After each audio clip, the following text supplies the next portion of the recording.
राम श्री राम जय जय राम श्री राम जय जय राम श्री राम जय जय राम श्री राम जय जय राम श्री राम जय राम श्री राम जय जय राम श्री राम जय जय राम।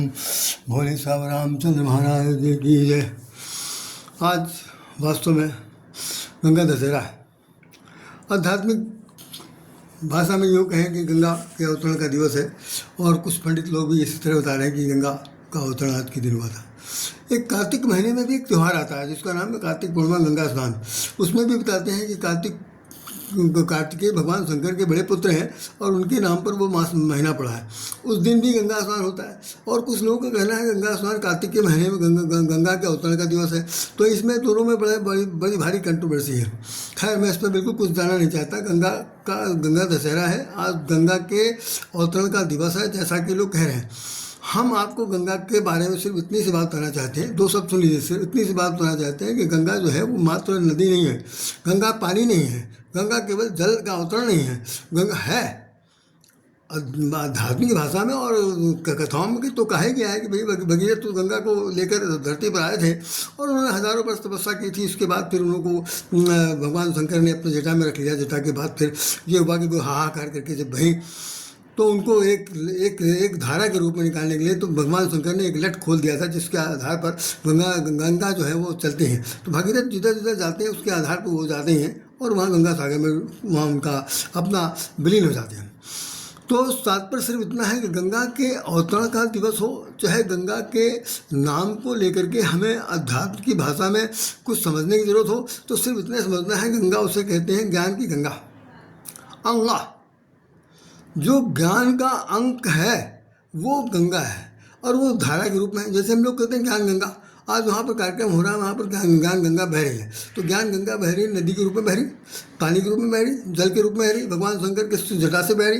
अरे कल्पना करके सोचिए, खुद विद्वान हैं आप सब लोग, कि ध्यान रखिए कि जब शंकर भगवान जहाँ जहाँ जाते होंगे जटा से पानी बहता चला जाता होगा, हर जगह कचरा मचता होगा, बड़ी बुरी हालत हो जाती है कि इनको बैठाएं कहाँ रखा है न। तो ऐसी स्थिति में ये अगर ये भौतिक जगत की बात माना जाए तो गंगा जो है वास्तव में कुछ नहीं है, मस्तिष्क से निकले हुए ज्ञान की अखंड ज्ञान की वो गंगा है, जिनका वह प्रभाव भगवान शंकर के मन मस्तिष्क से होता है।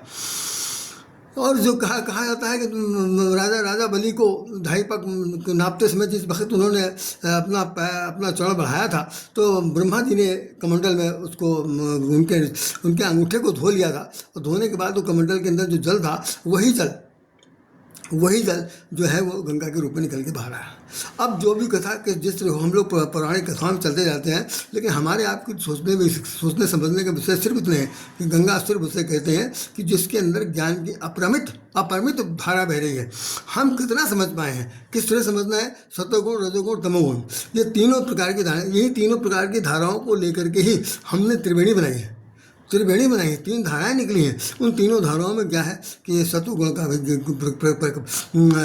ज्ञान की प्राप्त हो रही है, रजोगुण की भी प्राप्त हो रही है, तमोगुण की प्राप्त हो रही है। उन तीनों गुणों में इसको मिला करके जो जगह बनी है, उस संगम तट पर हमें सबको स्नान करना है। और संगम क्या चीज़ है? जहाँ पर भक्त भगवान मिले, जहाँ पर जीव ब्रह्म और क्या जिसे यूँ कह रहे थे माया ब्रह्म और जीव का जहाँ 3 प्रकार का मिलन होता है, वहाँ पर ज्ञान गंगा की बात कहती है।